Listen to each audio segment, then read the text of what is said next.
Hello दोस्तों, मैं सचिन अरोड़ा एक बार फिर से आप सभी लोगों का स्वागत करता हूं अरोड़ा एजुकेटर के इस ऑफिशियल यूट्यूब प्लेटफॉर्म पे। So I hope you all are doing great. आप सब बहुत बढ़िया होंगे।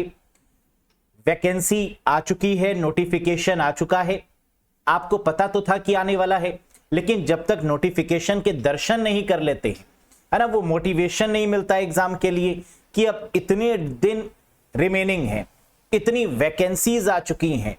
वैकेंसी भी आपने देख ली, डेज कितने लेफ्ट हैं ये भी आपको पता है, प्रिपरेशन करनी कहां से है ये भी आपको पता है। यानी साम दाम दंड भेद सब चीजें आपको पता है कि आपको करना क्या है। लेकिन अब फाइनल जो खेल है वो इंप्लीमेंटेशन का है कि जो आपने सोचा है कि आप उसको कर पाते हैं, क्या उतनी शिद्दत से आप परफॉर्मेंस दे पाते हैं, है ना। सारा का सारा खेल इसी का है, क्योंकि आप जानते हैं कि आईबीपीएस आरआरबी अब इतना आसान नहीं रहा। वही कैंडिडेट्स इसको निकालेंगे जो सिर्फ आसान क्वेश्चंस को नहीं बल्कि टफ क्वेश्चंस को भी आसानी से सॉल्व करते हैं। सारा खेल तो इसी का ही है, विद एक्यूरेसी।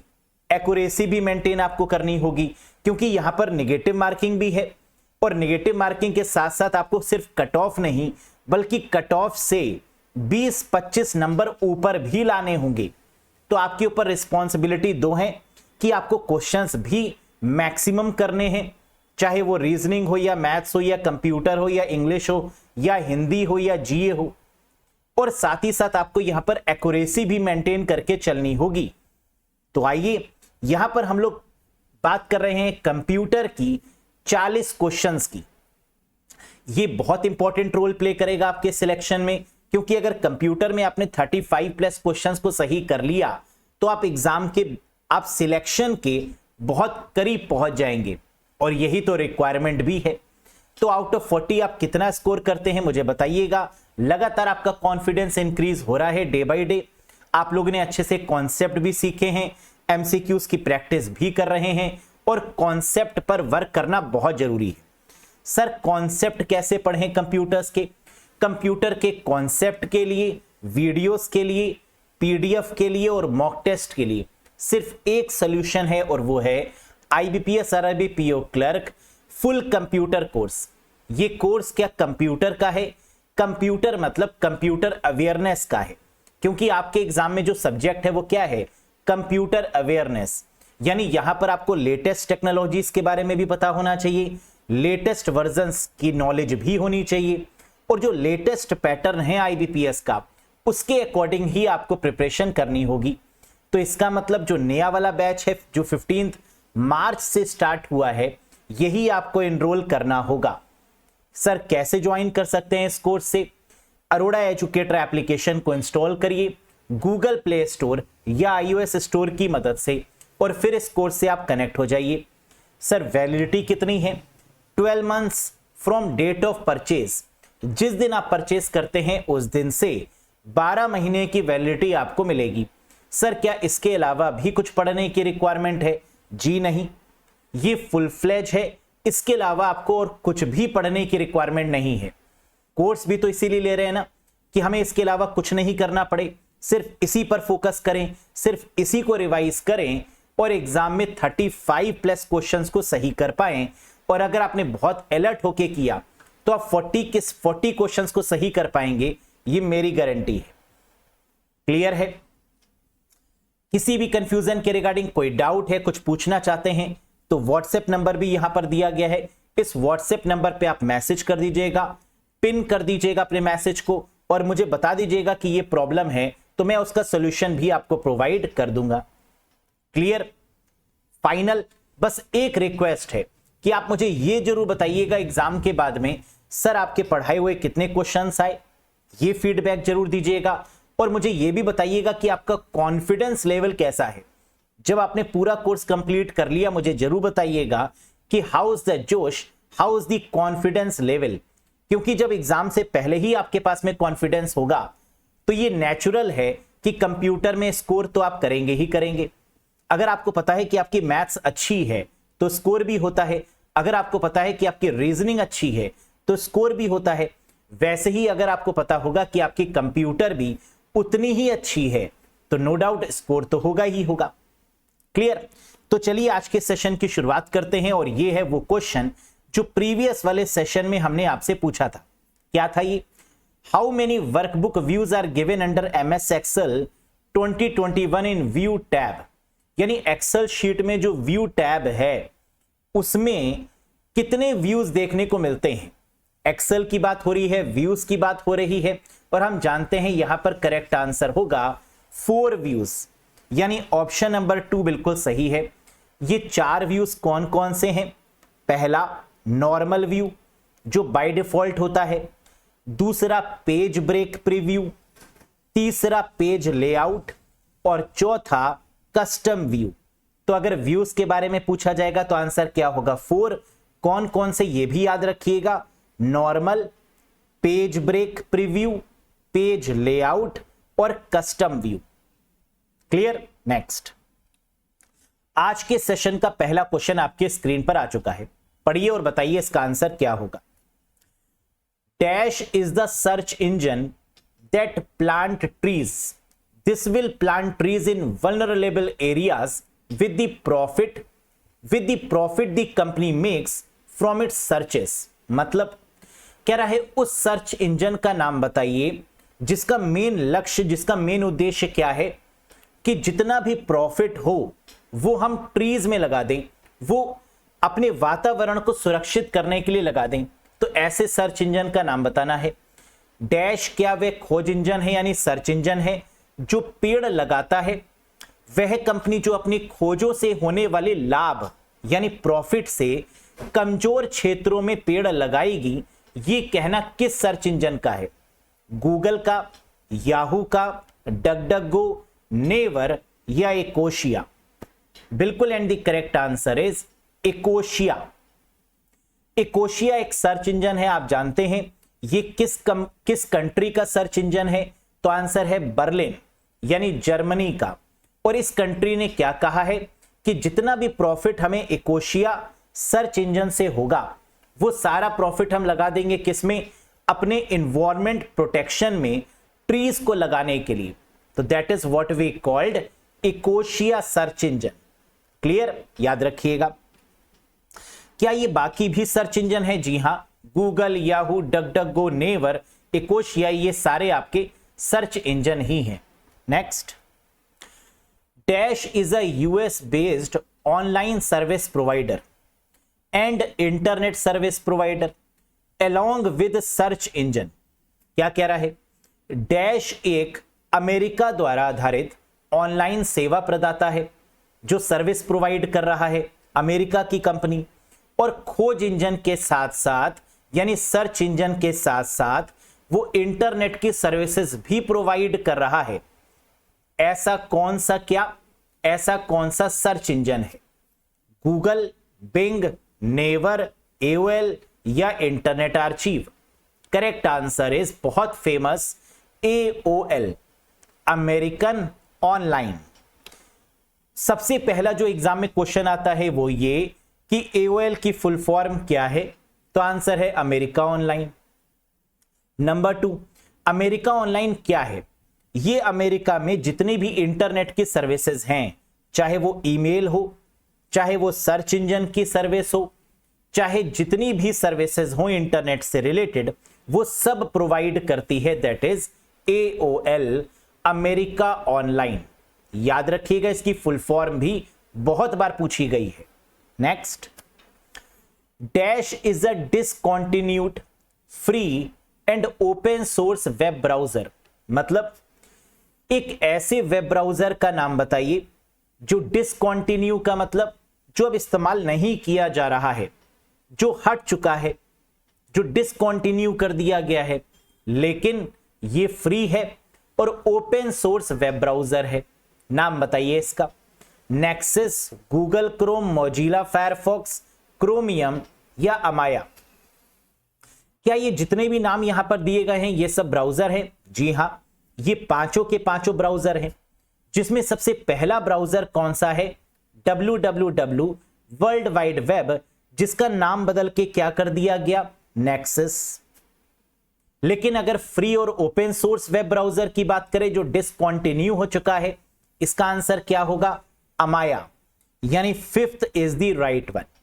ये अमाया जो वेब ब्राउजर है ये ओपन सोर्स था, यानी फ्री ऑफ कॉस्ट था, और इसमें बदलाव भी हो सकते थे, इसीलिए तो इसको ओपन सोर्स बोला गया।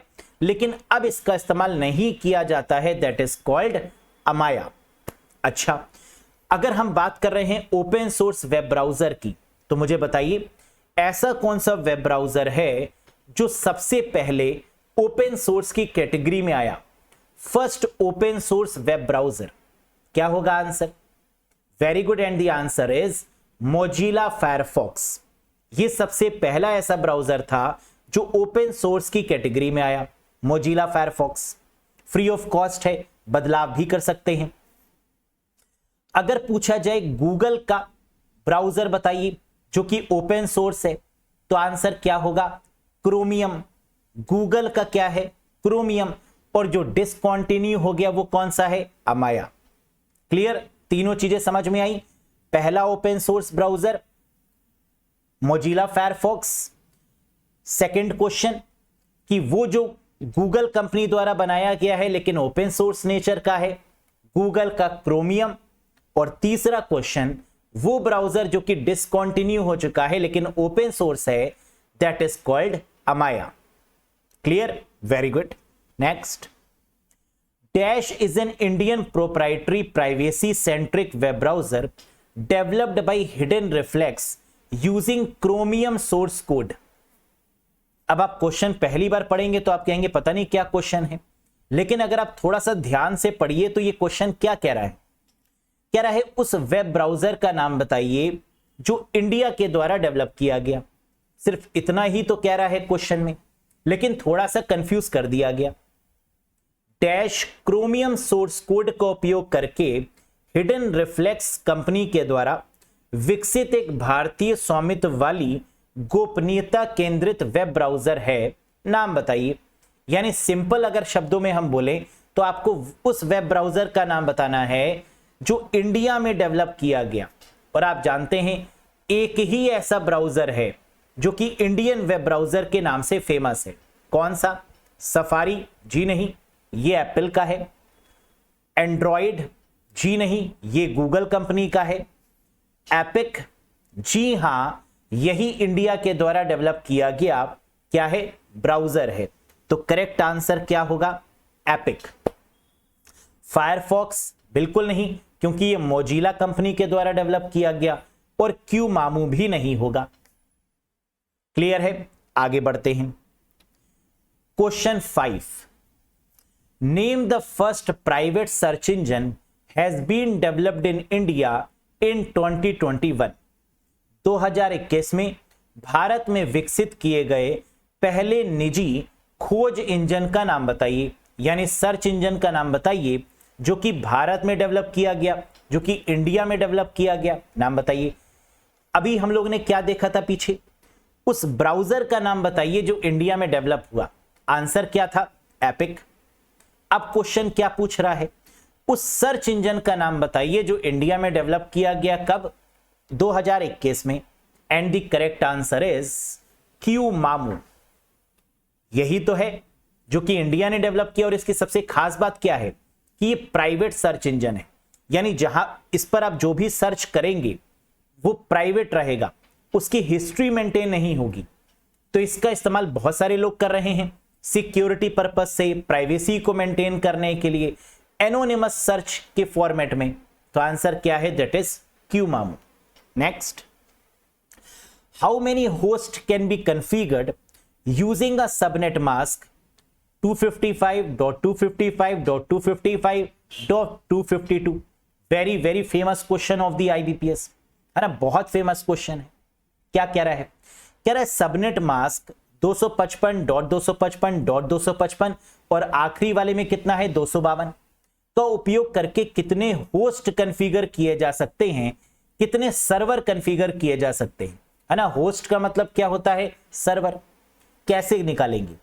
हम जानते हैं कि अगर स्टार्टिंग वाले 255 हैं, 255 है, तो आखिरी वाला भी 255 होना चाहिए। लेकिन आखिरी वाला जो ऑक्टेट है वो 255 से कितना कम है? तो आप कहेंगे सर 3 कम है। यानी 255 255 माइनस 252 कितना हो गया 3। तो आंसर क्या 3 होगा? जी नहीं, आंसर होगा 3 माइनस 1 दैट इज 2। अब सर आपने -1 क्यों किया? आइए जरा इस पर डिस्कस करते हैं। हमने कहा कि कैसे आप इसको निकालेंगे, तो आखिरी वाली ऑक्टेट में क्या करेंगे, 255 से इसको माइनस कर देंगे, तो 255 माइनस 252 कितना हो गया 3। जो भी आंसर आएगा उसमें -1 कर देंगे, 3 माइनस 1 दैट इज 2। अब ये -1 क्यों किया? ये -1 करते हैं एरर को रिपोर्ट करने के लिए, कि अगर इस कन्वर्जन में कोई भी एरर आ रही है, कोई पैरिटी बिट आ रही है, तो उसको सॉल्व कर दिया जाए, उस एरर को रिमूव कर दिया जाए।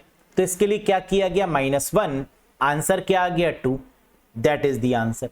याद रखिएगा यहां पर कोई भी नंबर दिया है, अगर वो 255 से कम है, 255 से कम है, तो उसको 255 से माइनस कर देंगे, जो आएगा उसको -1 कर देंगे फॉर एरर चेकिंग।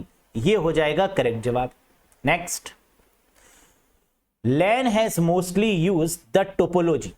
LAN का मतलब लोकल एरिया नेटवर्क, किस टोपोलॉजी का यूज करता है? टोपोलॉजी होती क्या है?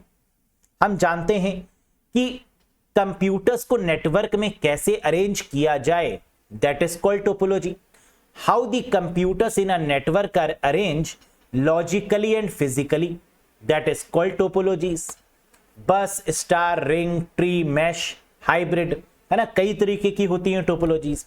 लोकल एरिया नेटवर्क में कितने तरीके की टोपोलॉजीज यूज होती हैं?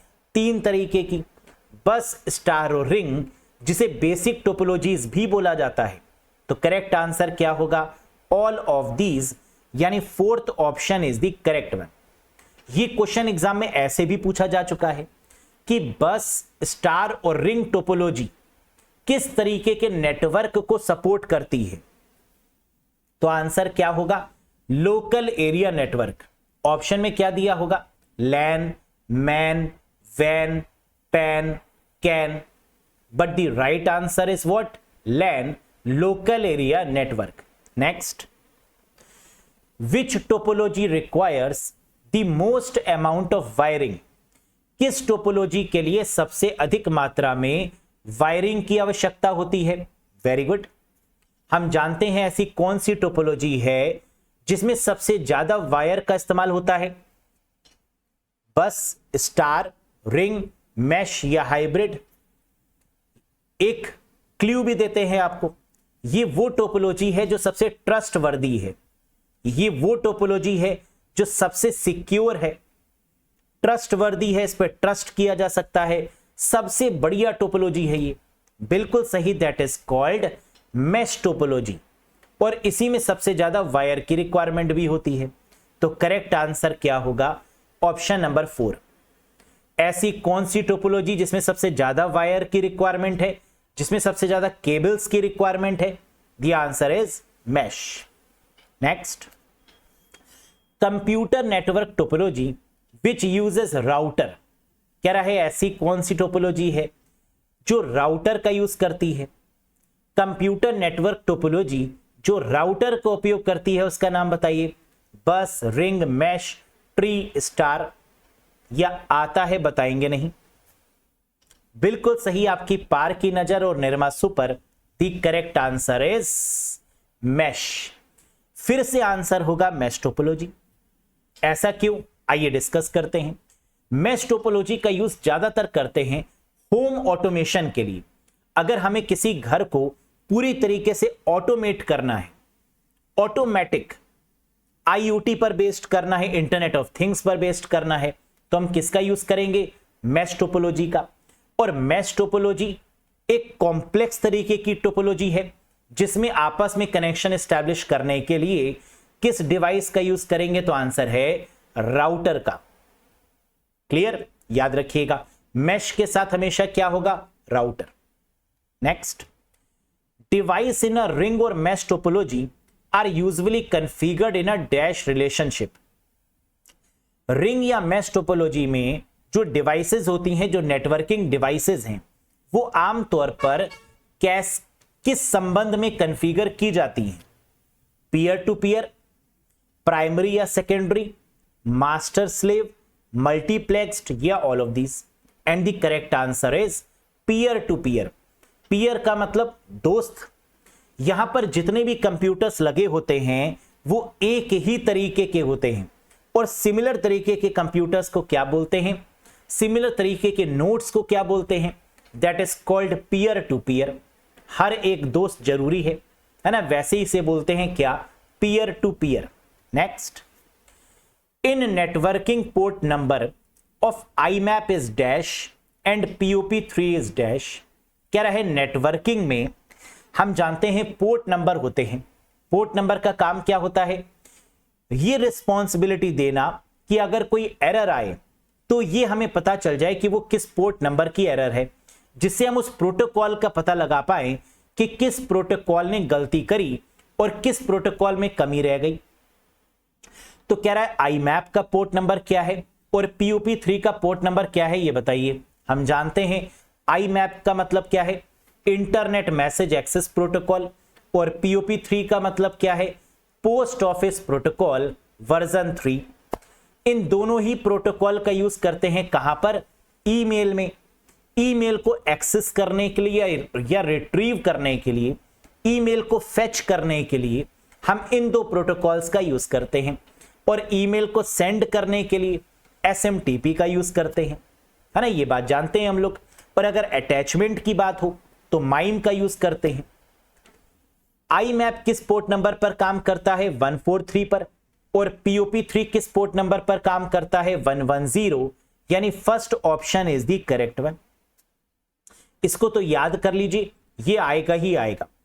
IMAP का या तो अलग से पूछ लिया जाएगा या POP3 का अलग से पूछ लिया जाएगा, या कई बार एक करके भी क्वेश्चन बना देते हैं, जैसे कि मैंने यहां पर आपके लिए बनाया है।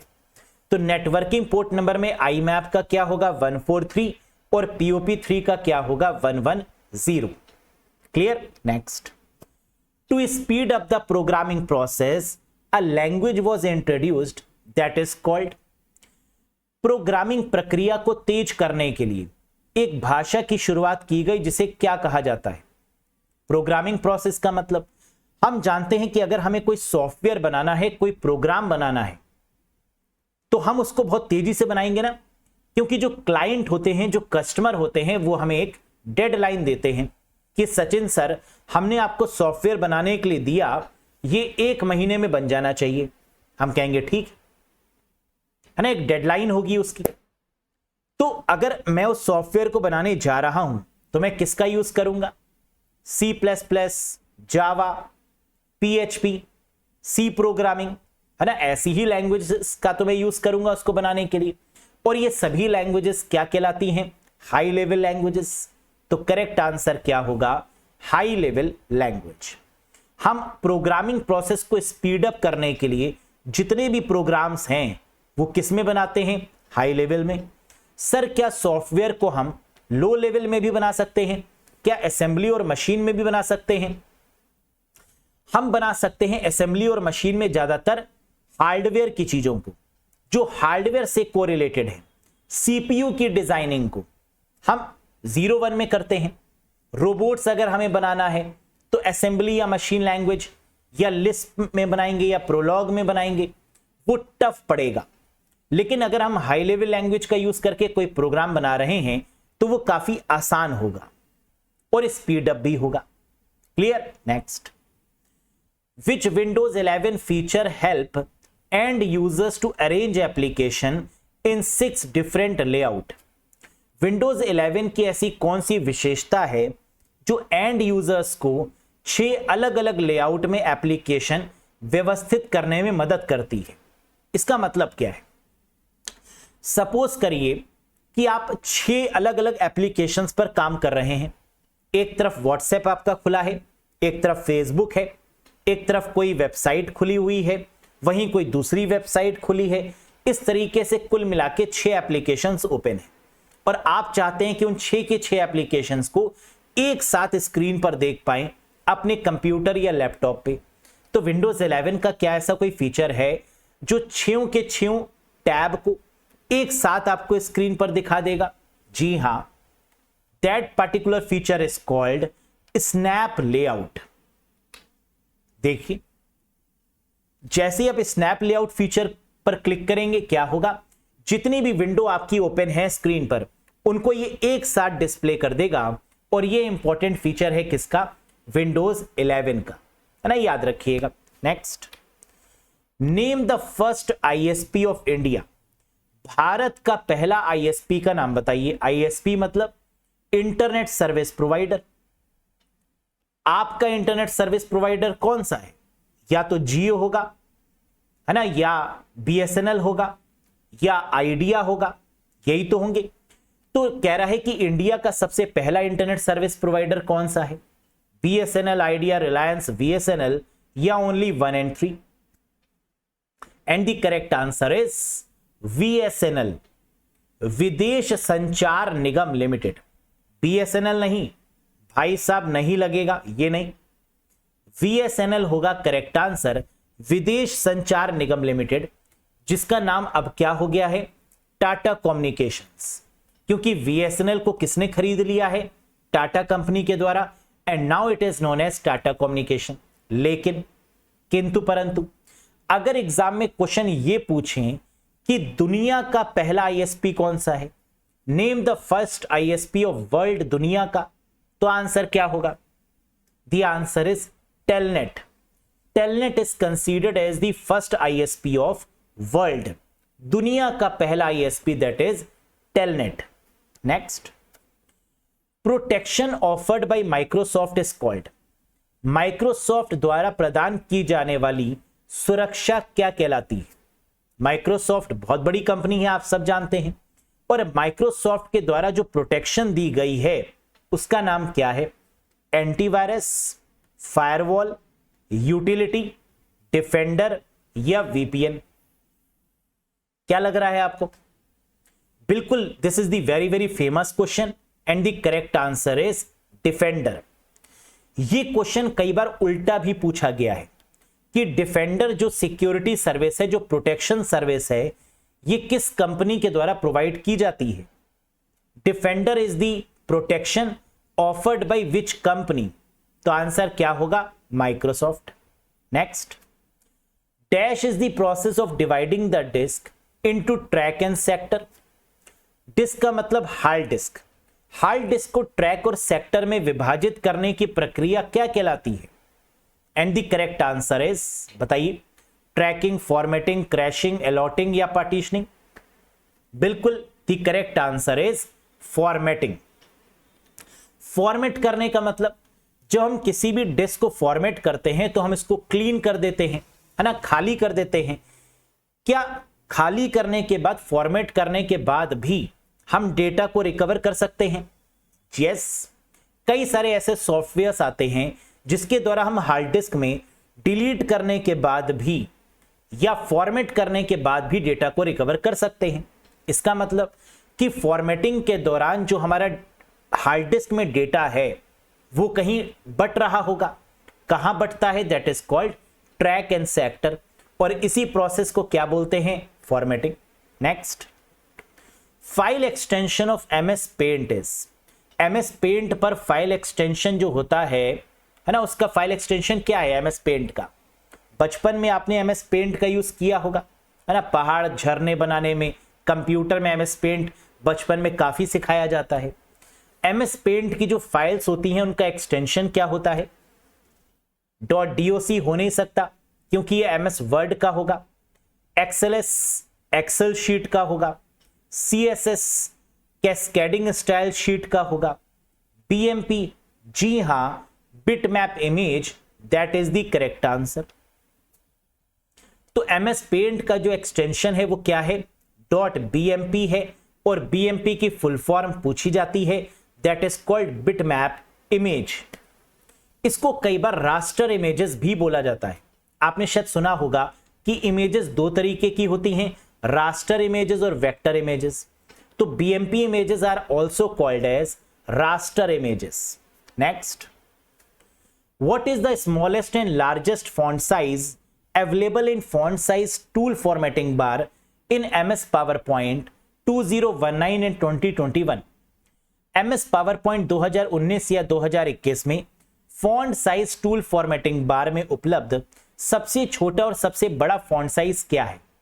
पावर पॉइंट की बात करें तो जो टूल बार गिवन होता है उसमें सबसे छोटा तो 8 है, लेकिन सबसे बड़ा क्या है? 96।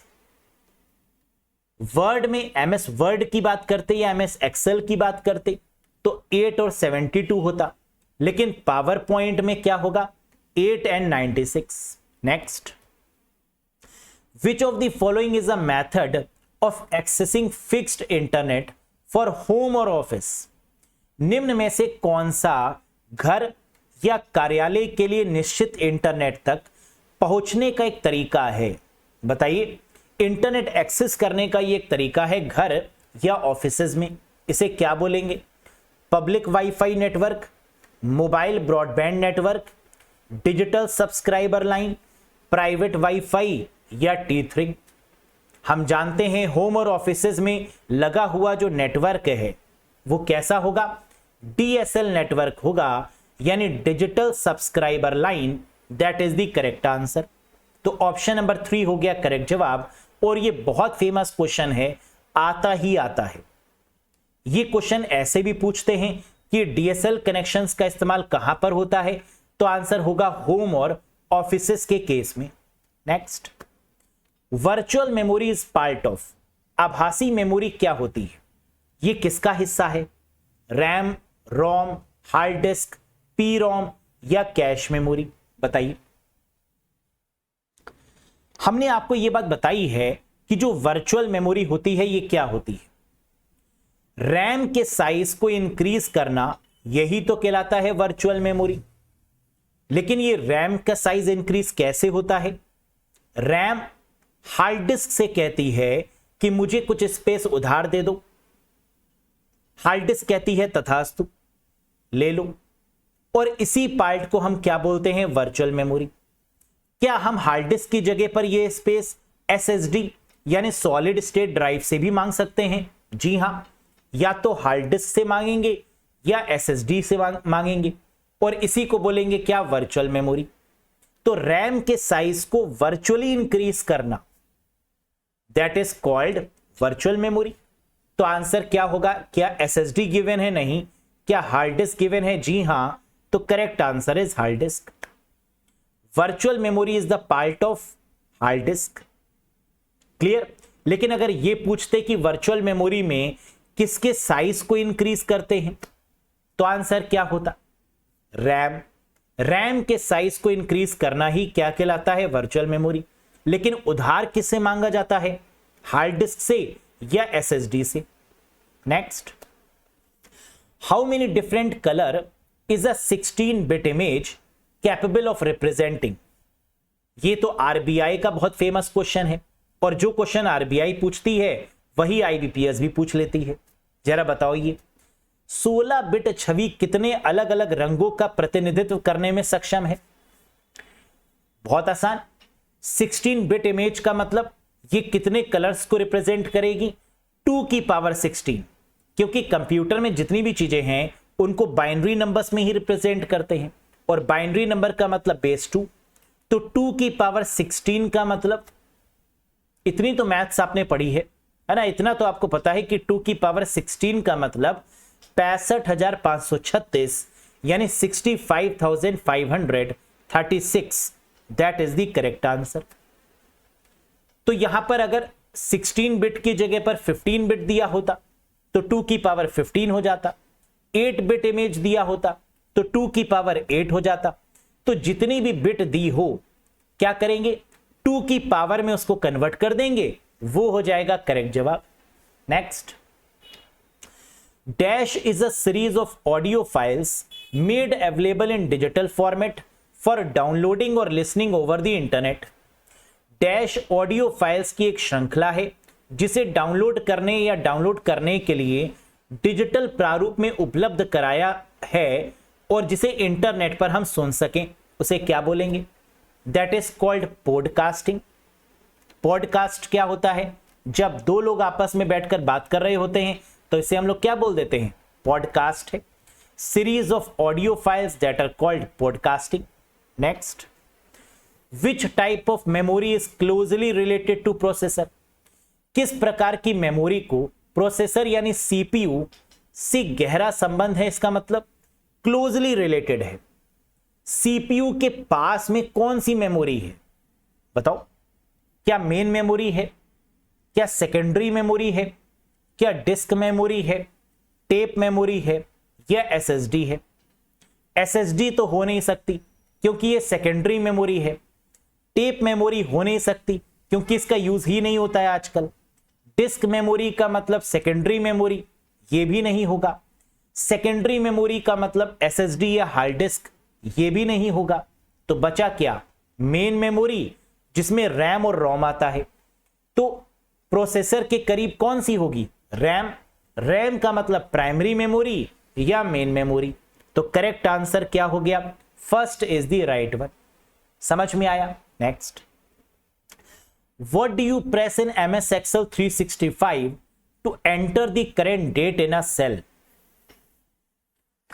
एक्सेल 365 में सेल में करंट डेट डालने के लिए आप क्या दबाएंगे, यानी एक्सेल शीट में अगर आपको आज की क्या चाहिए, डेट चाहिए, तो क्या करेंगे, कंट्रोल के साथ में सेमीकोलन प्रेस कर देंगे तो आ जाएगा। डेट अगर कंट्रोल के साथ सेमीकोलन पर आएगा तो टाइम कैसे आएगा, कंट्रोल शिफ्ट और सेमीकोलन ये टाइम दे देगा। आइए एक बार देखो, अगर आज की डेट चाहिए तो कंट्रोल के साथ में सेमीकोलन, और अगर आज का टाइम चाहिए, प्रेजेंट टाइम चाहिए, अभी का टाइम चाहिए, तो कंट्रोल शिफ्ट और सेमीकोलन, टाइम आ जाएगा। Clear. Next, which of the following storage media provide sequential access only. देखिए दो तरीके के एक्सेस होते हैं, एक सीक्वेंशियल, एक रैंडम। सीक्वेंशियल एक्सेस कौन करता है, सीक्वेंस का मतलब स्टेप बाय स्टेप, आपको स्टेप बाय स्टेप करके कुछ भी निकालना है कंप्यूटर से, तो किसके द्वारा निकालेंगे, मैग्नेटिक टेप के द्वारा। और मैग्नेटिक टेप को छोड़कर जितनी भी डिवाइसेस हैं, floppy disk, magnetic disk, optical disk या रैम, ये सब की सब हमारी क्या है, रैंडम एक्सेस डिवाइसेस है। जबकि सीक्वेंशियल एक्सेस कौन सी है, मैग्नेटिक टेप, याद रखिएगा। Next, parallel port can transmit dash bit of data at a time where a serial port data is transmitted dash bit at a time. कह रहा है दो तरीके के पोर्ट्स होते हैं कंप्यूटर में, एक पैरेलल और एक सीरियल पोर्ट। पैरेलल पोर्ट मतलब जिनसे प्रिंटर को कनेक्ट किया जाता है या स्कैनर को कनेक्ट किया जाता है, उन्हें पैरेलल पोर्ट बोलते हैं। सीरियल पोर्ट का मतलब जिनके द्वारा माउस और कीबोर्ड को कनेक्ट करते थे, उन्हें सीरियल पोर्ट बोलते हैं। तो आजकल तो ना तो पैरेलल पोर्ट का यूज हो रहा है ना तो सीरियल पोर्ट का, है ना। आजकल तो इनका यूज नहीं हो रहा क्योंकि इसकी जगह पर यूएसबी पोर्ट्स आ गए। लेकिन पैरेलल पोर्ट जो ट्रांसमिट करता है डेटा को, वो कितने बिट में करता है, 8 बिट्स में। और सीरियल पोर्ट कितने बिट में करता है, 1 बिट में। तो आंसर क्या होगा, 8 और 1। 8 और 1 कहां दिख रहा है, सेकेंड ऑप्शन पे। That is the correct answer. Parallel का मतलब कई सारी चीजें एक साथ, यानी 8 बिट, और सीरियल का मतलब 1 बाई 1 करके ट्रांसफर करना, यानी 1 bit. Next, in which text email messages are usually encoded. कह रहा है किस टेक्स्ट में ईमेल संदेशों को आमतौर पर इनकोड किया जाता है। मतलब क्या है, जो हम मेल लिखते हैं क्या वो मेल वैसे ही जाता है जैसे हम लिखते हैं। आप कहेंगे सर ये कैसा क्वेश्चन है, जैसे लिखेंगे वैसे ही तो जाएगा। जी नहीं, हमने जो मेल लिखा वो इंग्लिश में लिखा या हिंदी में लिखा, है ना, जिसमें भी आप लिखें। लेकिन जब आप मेल को सेंड कर देते हैं तो वो मेल इनक्रिप्ट होकर जाता है, 01 के फॉर्मेट में जाता है, ताकि कोई भी हैकर उस मेल को हैक ना कर पाए।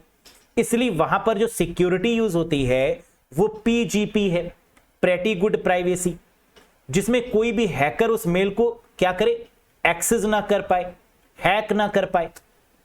इसलिए जितने भी ईमेल मैसेजेस होते हैं उनको आस्काई कोड में कन्वर्ट किया जाता है। तो आंसर क्या होगा?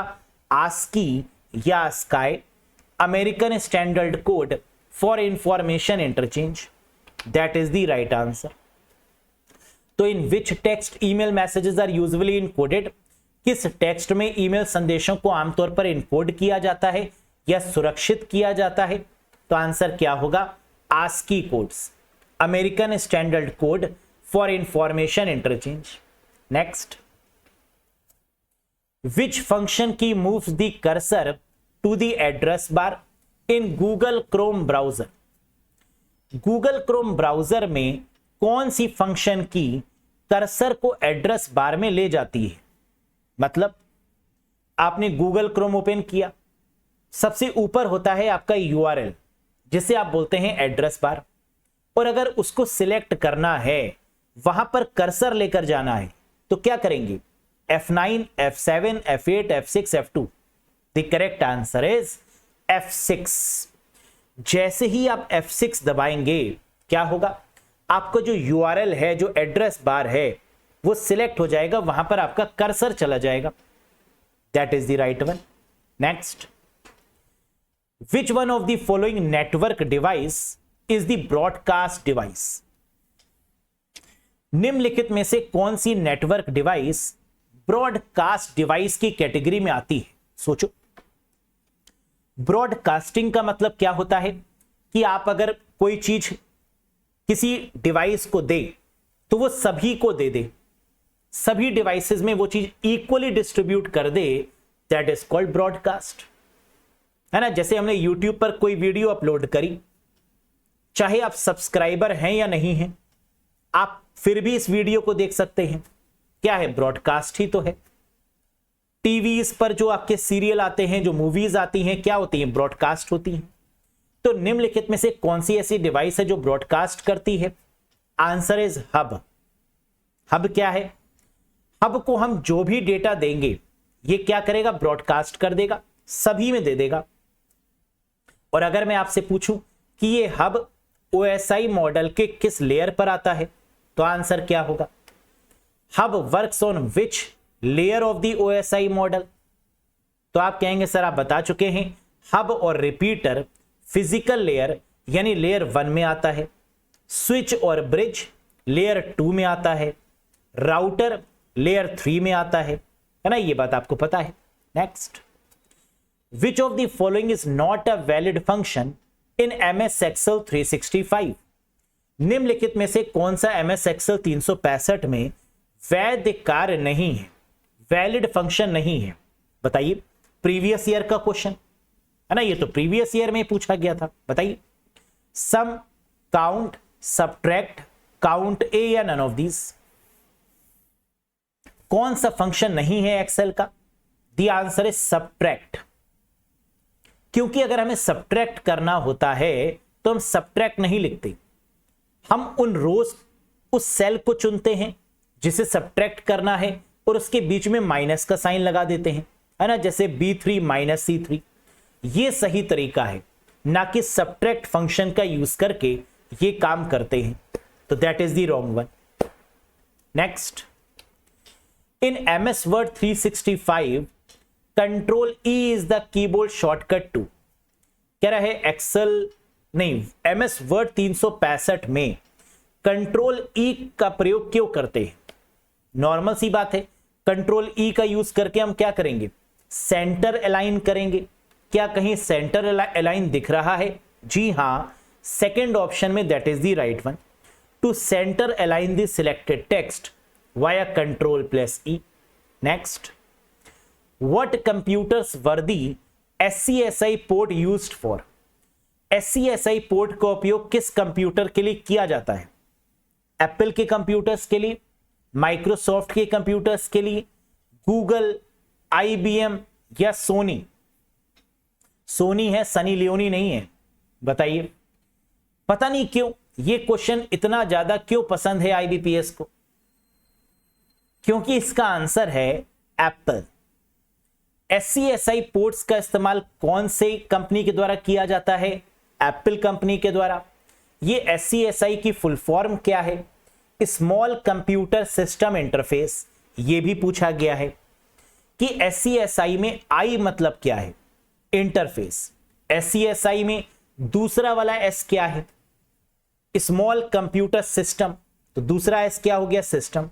पहला S क्या है, स्मॉल, तो इसकी फुल फॉर्म भी याद रखिएगा, small computer system interface.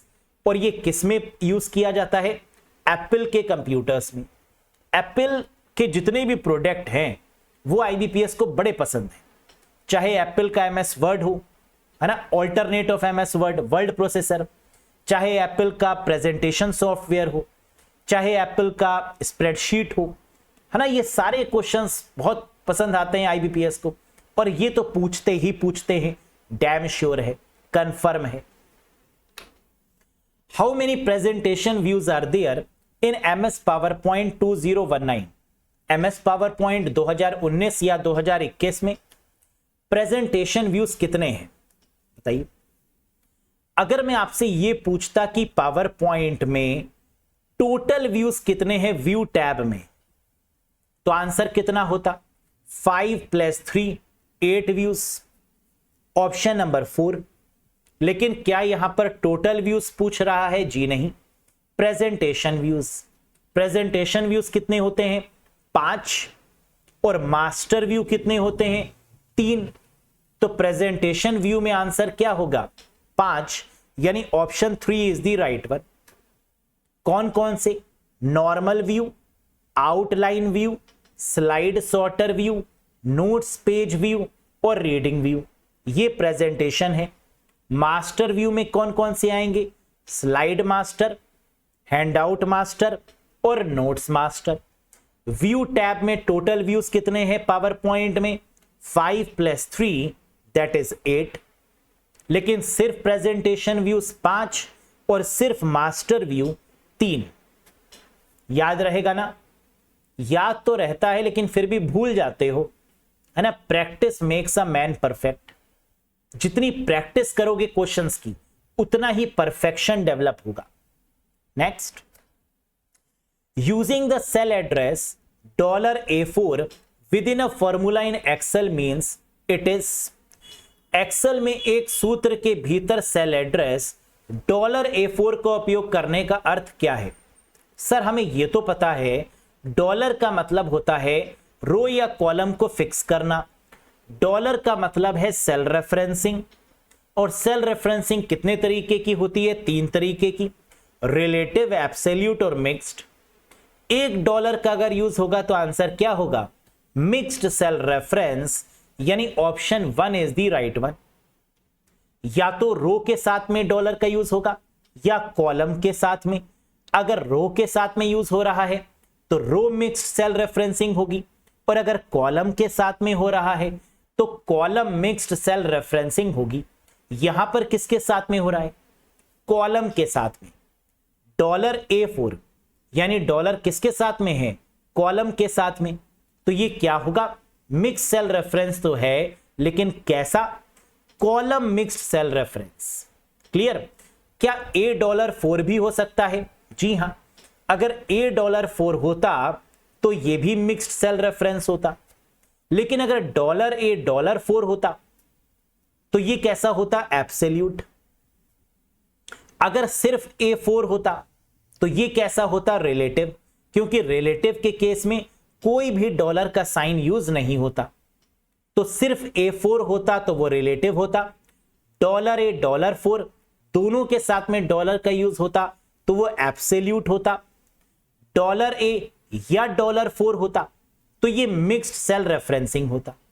Clear. Next, which of the following file extension indicate only graphic files, बताइए। निम्नलिखित में से कौन सा फाइल एक्सटेंशन केवल ग्राफिक्स फाइलों को इंगित करता है। ग्राफिक्स का मतलब इमेजेस। इनमें से ऐसा कौन सा एक्सटेंशन है जो सिर्फ इमेज को फोकस कर रहा है, BMP एंड DOC, जी नहीं। DOC आपकी MS वर्ड की हो गई, इमेज नहीं है। BMP इमेज है, JPEG इमेज है, लेकिन TXT ये नोटपैड हो गया, इमेज नहीं है। TXT एंड STK ये भी इमेज नहीं है, क्योंकि TXT का मतलब नोटपैड। BMP और GIF, जी हां, बीएमपी मतलब बिटमैप इमेज और जीआईएफ का मतलब घूमने वाली image, graphical interchange format, GIF, ये दोनों इमेजेस हैं। यस, तो करेक्ट आंसर होगा option 4, BMP and GIF. BMP मतलब जो एमएस पेंट की फाइल है उसका एक्सटेंशन बीएमपी, बिटमैप इमेजेस, और ये जो गोल गोल घूम रही हैं ये जो इमेजेस हैं that is called GIF, graphical interchange format. और ये क्या दोनों इमेजेस हैं? जी हां, these are the example of images. Next, which of the following keyboard shortcut in MS Word 2021 can be used to underline the text with a double line? बताइए, MS Word में अगर हमें डबल लाइन खींचनी है किसी भी word के नीचे, किसी भी टेक्स्ट के नीचे अंडरलाइन करना है डबल लाइन को, तो कौन सी शॉर्टकट की का यूज होगा? बताइए। MS Word 2021 में निम्नलिखित में से किस कीबोर्ड शॉर्टकट का उपयोग टेक्स्ट को डबल लाइन के साथ अंडरलाइन करने के लिए किया जाता है? And the answer is control shift D for double underline. First option is the right one. ये आपको फॉन्ट डायलॉग बॉक्स में भी दिखाई देता है डबल अंडरलाइन। जब कंट्रोल डी करेंगे तो फॉन्ट डायलॉग बॉक्स ओपन हो जाएगा, और अगर कंट्रोल शिफ्ट डी कर दिया तो टेक्स्ट के नीचे जो भी टेक्स्ट सिलेक्टेड होगा, जो भी वर्ड सिलेक्टेड होगा, उसके नीचे डबल अंडरलाइन आ जाएगी। Control shift T. Next, what is the maximum length of SSID? SSID की अधिकतम लंबाई क्या है? यह भी आरबीआई का फेमस क्वेश्चन है, बताइए।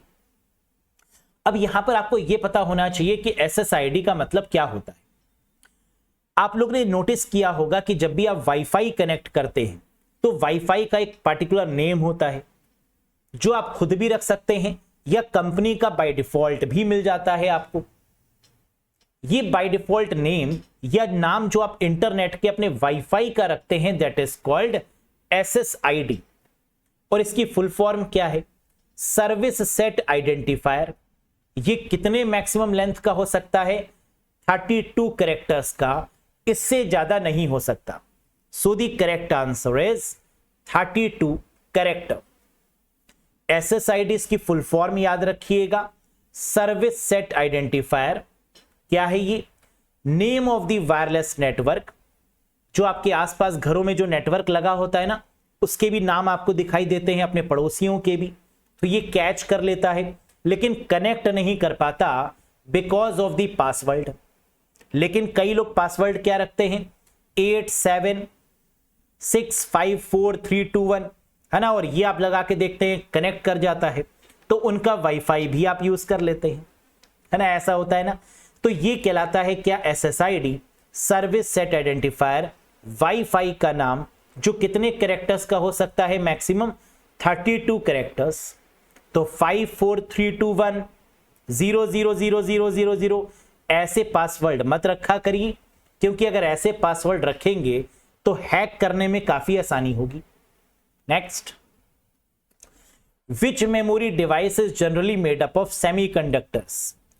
कौन सी मेमोरी डिवाइस आमतौर पर सेमीकंडक्टर से बनी होती है? जब भी एग्जाम में क्वेश्चन में सेमीकंडक्टर दिख जाए, समझ जाना बात प्राइमरी मेमोरी की हो रही है, बात मेन मेमोरी की हो रही है। और प्राइमरी या मेन मेमोरी में कौन कौन सी मेमोरी आती है? तो आप कहेंगे सर रैम या रोम। Very good. क्या रोम यहां पर दिख रहा है? नहीं। क्या रैम दिख रहा है? जी हां। तो करेक्ट आंसर क्या हो जाएगा? RAM, random access memory. Clear है? तो सेमीकंडक्टर में क्या क्या आएगा? रैम और रोम। या प्राइमरी मेमोरी या मेन मेमोरी? तो हमें ना तो प्राइमरी मेमोरी दिख रहा है, ना मेन मेमोरी दिख रहा है, ना रोम दिख रहा है, तो करेक्ट आंसर क्या होगा? That is RAM. Next, the length of an IPv6 address is. IPv6 address की लंबाई कितनी होती है? कितने बिट का होता है IPv6 एड्रेस? कई बार मैं आपको बता चुका हूं, लेकिन फिर भी कई सारे कैंडिडेट्स गलत करते हैं। क्यों? मजा आता है उनको गलत करने में, कि सचिन सर पूछ रहे हैं, एग्जाम का इंपॉर्टेंट है, तो सही क्यों करें? सिलेक्शन तो लेना ही नहीं है ना, गलत करेंगे हर बार। तो जिन्होंने आंसर सही दिया वही सिलेक्शन ले पाएंगे, क्योंकि ये तो मैंने बताया कि ये तो आएगा ही आएगा। IPv4 32 बिट का, IPv6 128 बिट का, 128 बिट, तो करेक्ट आंसर क्या होगा 128 बिट। मैक एड्रेस 48 बिट का। तो अब याद रखना, गलत मत करना। जिन्होंने सही किया बहुत बढ़िया, जिन्होंने गलत किया वो अलर्ट हो जाएं। इन क्वेश्चंस को भी अगर आप गलत कर रहे हैं, है ना, तो खतरे की घंटी है। Next, TCP/IP model has how many layers. TCP/IP model में कुल कितनी परतें होती हैं बताइए? 4 लेयर्स, 5 लेयर्स, 6 लेयर, 7 लेयर या 10 लेयर्स? अगर मैं OSI मॉडल के लेयर्स पूछता तो आप चुटकियों में आंसर दे देते, क्या 7 लेयर्स। लेकिन OSI मॉडल से पहले जो मॉडल आया वो क्या था? TCP/IP model. और TCP/IP मॉडल्स में जो लेटेस्ट नंबर ऑफ लेयर्स हैं, जो अपडेटेड नंबर ऑफ लेयर्स हैं, वो क्या है? 5 लेयर्स। तो करेक्ट आंसर क्या होगा? 5 लेयर्स। पहले कितनी थी? जब TCP/IP मॉडल बना तो 4 लेयर्स थी, जिसे नीता के नाम से जानते थे। नीता याद करने की तरीका, N का मतलब नेटवर्क या लिंक लेयर, I का मतलब इंटरनेट, T का मतलब ट्रांसपोर्ट और A का मतलब एप्लीकेशन। तो लीता भी बोल सकते हैं और नीता भी बोल सकते हैं, NITA। लेकिन इसको मॉडिफाई करके कितनी लेयर्स में कन्वर्ट कर दिया गया? 5 लेयर्स में, OSI मॉडल के अकॉर्डिंग, जिसमें 2 लेयर्स को मिस कर दिया गया, एक सेशन और एक प्रेजेंटेशन। OSI मॉडल में कितनी लेयर्स होती हैं? 7। यहां पर कितनी है? 5। किन 2 लेयर्स को रिमूव किया गया? एक सेशन और एक प्रेजेंटेशन। यह बनता है अगला क्वेश्चन कि TCP/IP मॉडल में वो कौन सी लेयर हैं जो OSI मॉडल में है लेकिन TCP/IP मॉडल में नहीं? तो आंसर होगा 2 लेयर्स। कौन कौन सी? सेशन और प्रेजेंटेशन। देखिए नहीं है यहां पर। तो 5 लेयर्स कौन कौन सी हैं? Physical, data link, network, transport और एप्लीकेशन। तो याद रखिएगा कि TCP/IP model has how many layers? अगर ऑप्शन में 5 है तो 5 होगा, अगर 5 नहीं है तो पुराने वाले के अकॉर्डिंग आंसर लगाएंगे, दैट इज 4 लेयर्स। तो डिपेंड करेगा ऑप्शन में कि 5 है तो 5 और 5 नहीं है तो 4। क्लियर? इसी के साथ बेस्ट 40 क्वेश्चंस कंप्लीट होते हैं। आउट ऑफ 40 आपने कितना स्कोर किया कमेंट करके जरूर बताइएगा। और आज का session of the day, question of the day ये रहा, cache memory acts between. Cache memory किसके किसके बीच में होती है बताइए? CPU या रैम के बीच में, रैम या रोम के बीच में, CPU या हार्ड डिस्क के बीच में, CPU या रोम के बीच में, या ऑल ऑफ दीज। क्या होगा इसका करेक्ट आंसर? अगर पता है तो जरूर बताइएगा, और अगर नहीं पता तो इंतजार करिए अगले सेशन का, है ना, वहां डिस्क्लोज करेंगे। आज का सेशन कैसा लगा? अगर पसंद आया हो तो एक बार लाइक कर दीजिएगा, चैनल पर नए हो तो सब्सक्राइब करिएगा, और साथ ही साथ अगर आपको लगता है कि कंप्यूटर में कॉन्फिडेंस नहीं आ रहा है, एक एक नंबर इंपॉर्टेंट है। जब सिलेक्शन नहीं होता है ना और पूछा जाता है कितने नंबर से रह गए, तो आंसर आता है सर 1 नंबर से रह गए। 25 नंबर ज्यादा लाने हैं और आप 1 नंबर से रह गए। सोचो, आप 26 नंबर से पीछे हैं, सर 2 नंबर से रह गए। 25 नंबर ज्यादा लाने थे, आप 2 नंबर से रह गए, 27 नंबर से रह गए। समझ में आ रहा है? तो आपको इस कट ऑफ के खेल को खत्म करना है। इसमें पड़े नहीं रहना है कि हम सिर्फ क्वालिफाई कर लें। पास होने के लिए कितने चाहिए? पास होके करोगे क्या? किसी को दिखा पाओगे देखो हम पास हैं? सिलेक्शन तो नहीं ले पाओगे ना। सिलेक्शन लेने के लिए जो कट ऑफ का चक्र है ना, इससे बाहर निकलना होगा, अपने आप को क्रीमी लेयर पर लेकर आना होगा, तभी तो इस भीड़ में अपनी जगह बना पाओगे। और यहां पर एक एक नंबर की इंपॉर्टेंस क्या है ये शायद आप अच्छे तरीके से समझ रहे हैं। एक ही बार लाइफ में मेहनत करनी होती है, बार बार एग्जाम देना बहुत टफ है। तो इस बार अगर कर रहे हो तो अपना 100% दो, एक भी नंबर कम ना हो, इसमें पूरा कॉन्फिडेंस अपना लगाओ, डेली बेसिस पर अच्छी प्रैक्टिस करो, मॉक टेस्ट दो, कॉन्सेप्ट वाइज पढ़ो, तभी हो सकता है कि आप सिलेक्शन लेंगे और जरूर लेंगे। तो अपने ऊपर कॉन्फिडेंस रखिए, क्योंकि जो दिन आज हैं वो बदलेंगे और उनको अगर कोई बदल सकता है तो वो आप ही हैं। क्लियर? बैच ज्वाइन करना चाहते हैं बिल्कुल ज्वाइन कर लीजिएगा। 15 मार्च से स्टार्ट हुआ है ये batch. IBPS RRB PO clerk full computer course, concept, MCQs, PDF, mock test के साथ में। ज्वाइन करने के लिए अरोड़ा एजुकेटर एप्लीकेशन को इंस्टॉल कर लीजिएगा गूगल प्ले स्टोर या iOS स्टोर की मदद से। लिंक आपको डिस्क्रिप्शन बॉक्स में भी मिल जाएगा, उस पर क्लिक करके डायरेक्टली आप ज्वाइन कर सकते हैं। किसी भी कंफ्यूजन के रिगार्डिंग दिए गए नंबर पे व्हाट्सएप भी आप कर सकते हैं। तो बहुत जल्द मिलेंगे नेक्स्ट सेशन में कुछ नई वीडियोस के साथ, कुछ नए क्वेश्चंस के साथ। Till then bye bye and take care guys. Thank you very much.